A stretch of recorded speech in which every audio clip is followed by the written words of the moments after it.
El Señor les bendiga, amados hermanos. Soy el pastor Alejandro Soto Ochoa de las iglesias El Divino Salvador de Ciudad Sagún, las misiones de Emiliano Zapata, El Buen Pastor y la misión Bethesda en Ciudad Sagún.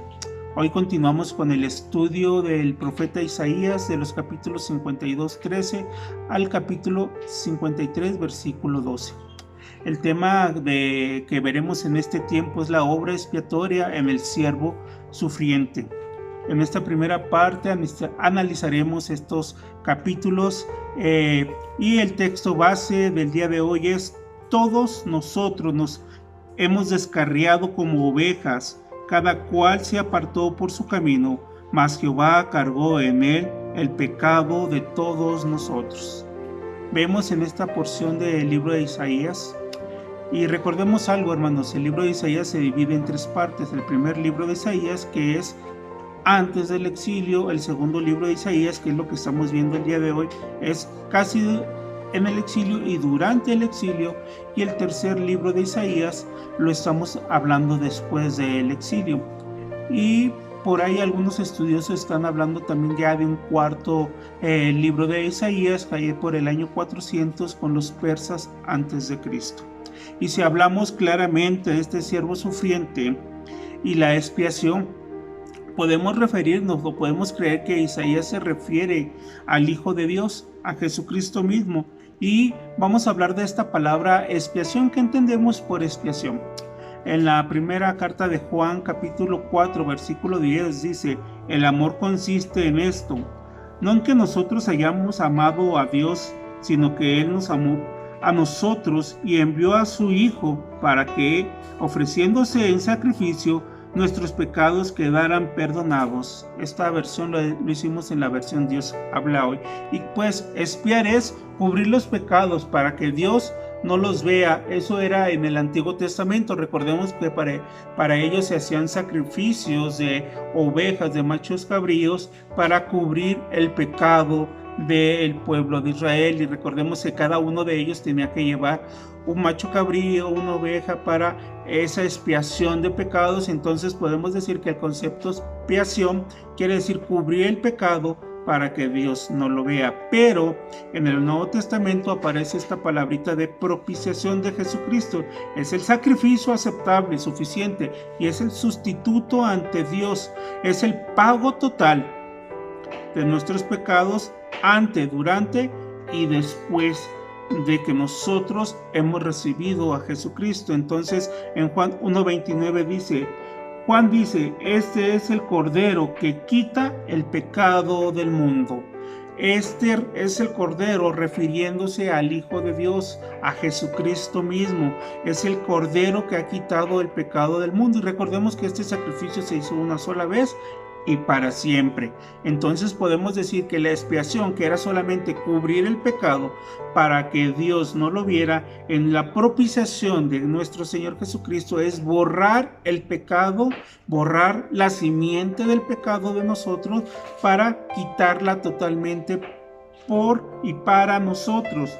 Podemos ver que el cumplimiento de la profecía de Isaías, Jesús ha tenido que hacer realidad esta parte. Es su misión, la expiación o la propiciación de esta obra. Y vemos lo siguiente: si bien primero fue exaltado, recordemos, la multitud lo seguía, lo exaltaba, después vino el sufrimiento, vertió su sangre para la expiación de nuestros pecados o la propiciación de nuestros pecados.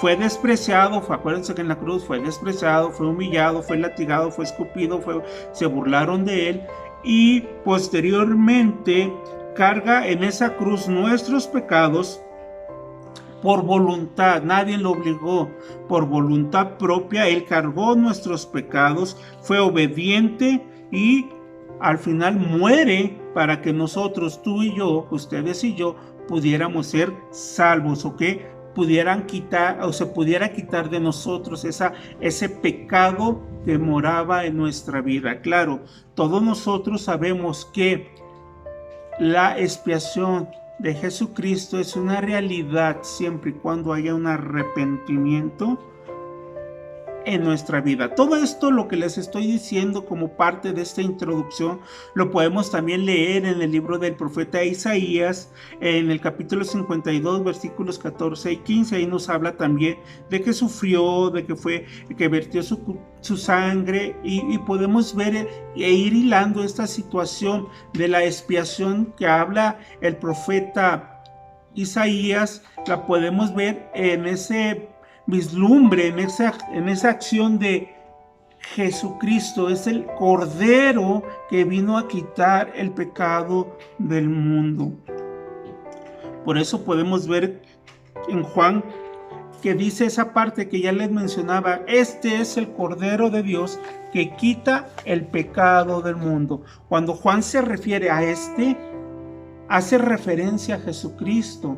Y cuando vemos en esa obra expiatoria del siervo sufriente que nos habla en el libro del profeta Isaías, podemos ver lo siguiente. Podemos ver esta situación de que Isaías habla de lo que ha de venir. Recordemos que el profeta era un interlocutor entre Dios y los hombres y Dios. Eso quiere decir que el profeta Isaías traía la palabra de Dios para el pueblo, esa palabra que daba esperanza, daba aliento, pero también esa palabra del profeta era esa palabra que nos ayudaba a cambiar, o quería que el pueblo cambiara algunas actitudes para que recibieran la promesa verdadera de nuestro Señor Jesucristo. ¿Qué es lo que sucede en esta parte de la expiación del siervo sufriente? Que él, no conociendo pecado, no conociendo ninguna situación de mal en su vida, no conociendo ninguna situación que alterara el propósito de Dios, Él se entregó por nosotros, por todo el mundo. ¿Para qué? Para que esto tuviese un cambio. Eso me refiero a este mundo, tuviese una situación de cambio, una situación de aliento de vida. Podemos decir que esto es una dedicación que no todos pueden hacer y nadie ha hecho. En esta obra del siervo sufriente, nadie ha partido la historia en dos, antes de Cristo y después de Cristo.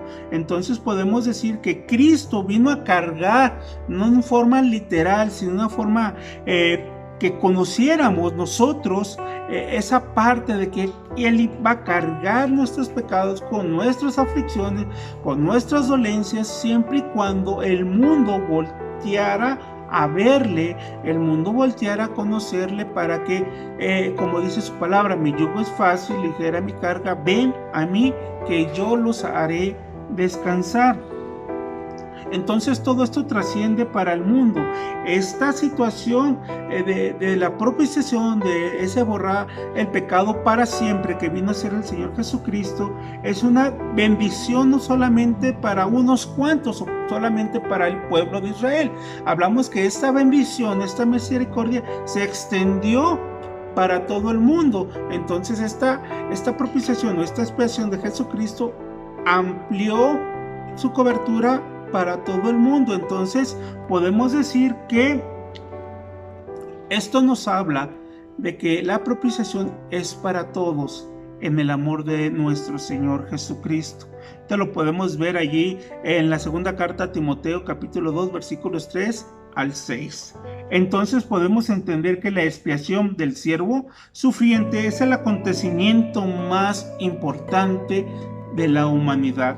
Es el momento más importante para todos aquellos que conocemos a Jesucristo.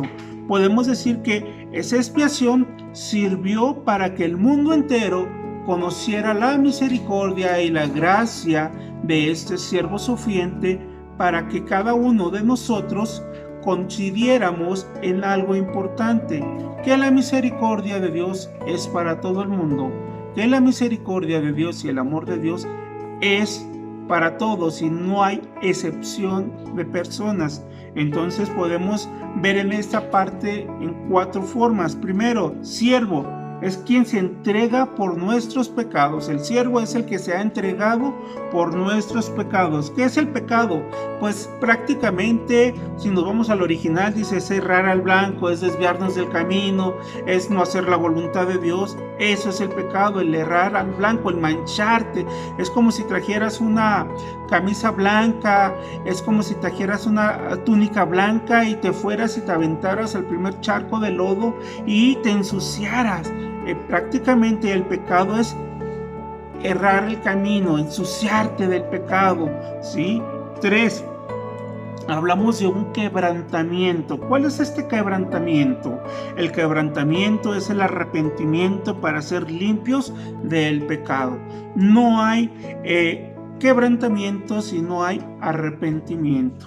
Eso quiere decir que el siervo vino a entregarse por nuestros pecados, y hablamos que era el pecado, ensuciarnos o desviarnos del camino que Dios tiene para con nosotros, y ese quebrantamiento que Dios quiere cuando reconocemos que somos pecadores, que somos personas que hemos errado el camino, viene ese quebrantamiento, ese reconocimiento que he pecado contra el cielo y contra Dios, como dice el Salmo 51, he pecado contra ti y reconozco que he hecho lo malo delante de tus ojos. Entonces, en esa situación de quebrantamiento, arrepentimiento, viene pues esta situación de la justificación. Y simple y sencillamente la justificación es el pago por nuestros pecados sin que nosotros tengamos que hacer absolutamente nada. El Señor Jesucristo, en ese siervo sufriente, vino pues a quitarnos el pecado de nuestros hombros, se los echó consigo mismo para que tú y yo pudiésemos ser salvos. Y entonces podamos ir entendiendo en esta introducción que la obra del siervo sufriente es que tú y yo tengamos esa gracia en nuestra vida y que podamos vivir conforme a la voluntad de Dios. Entonces podemos concluir en esta primera sesión que la obra expiatoria del siervo sufriente es una cosa que vino a cambiar nuestra vida, es una situación que vino a cambiar este mundo. La obra expiatoria del siervo sufriente vino a cambiar a la humanidad, y la podemos ver en la lectura de esta joya del libro del profeta Isaías, que nos revela la misericordia de Dios por medio de la redención del hombre a través del siervo sufriente, el cual justifica las acciones de nuestros pecados o las acciones de la humanidad a través de su sacrificio. Y podemos ver lo siguiente, que Dios brinda a la humanidad un nuevo corazón, un corazón que será tocado por las mismas manos de Dios. Ojo, aquí puedo decir que esta situación de ser tocado por las manos de Dios es simple y sencillamente cuando nosotros decimos: Señor, haz con nosotros lo que tú quieras, ven a nuestra vida. Entonces podemos hacer que esa obra del siervo sufriente sea una realidad en nuestra vida, y es cuando Dios nos da un nuevo corazón, una nueva vida, una nueva forma de pensar, una forma nueva de actuar. Y podemos decir que el siervo que habla o describe el profeta Isaías es el Mesías del Nuevo Testamento. Es el Mesías, el Hijo de Dios, que conocemos a través de las Escrituras. Lo podemos ver en Mateo 8:17, en Marcos 15:28 y en Juan 12:38.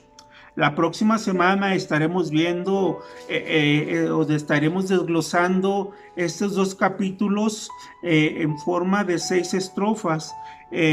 Estos pasajes los estaremos viendo y veremos cuáles son lo que revela Dios verdaderamente de este siervo, lo que verdaderamente revela el libro del profeta Isaías. Y esto lo veremos la próxima semana. Entonces concluyamos que ese siervo de Dios puede ser pues el Hijo de Dios en el Nuevo Testamento al que se refiere el libro del profeta Isaías, y la obra expiatoria es el sacrificio que vino a hacer Cristo.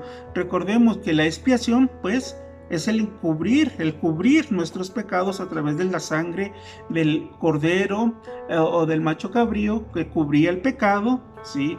Y estaba allí para que Dios no lo viera, pero esa obra expiatoria que se hacía en el Antiguo Testamento la vino a cambiar Dios por esa obra propiciatoria, ¿sí? Que es el perdón de todos y cada uno de nuestros pecados, y dice su palabra que cuando nosotros nos acogemos a esa obra propiciatoria de nuestro Señor Jesucristo y nos tomamos de ella, dejamos de ser pecadores porque nuestros pecados han sido borrados y han sido echados a lo más profundo de la mar, y podemos comprender que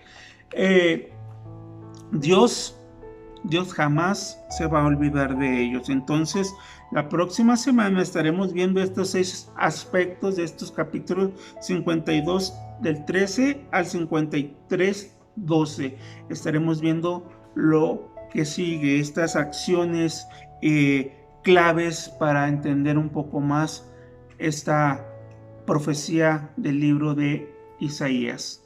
Les invito a que estemos en oración. Cuántas gracias, oh Dios, por este tiempo que nos das. Gracias, Padre Santo, porque en esa obra expiatoria del siervo sufriente hemos recibido, Señor, misericordia, hemos recibido, Padre Santo, el perdón de nuestras vidas. Ahora, oh Dios, ayúdanos a entender qué es lo que tú tienes para nosotros. Ese gran sacrificio que cambió a la humanidad, ayúdanos a hacerlo realidad en nuestras vidas. Por Jesucristo nuestro Señor oramos. Amén. Que el Señor les bendiga, hermanos. Nos vemos la próxima semana.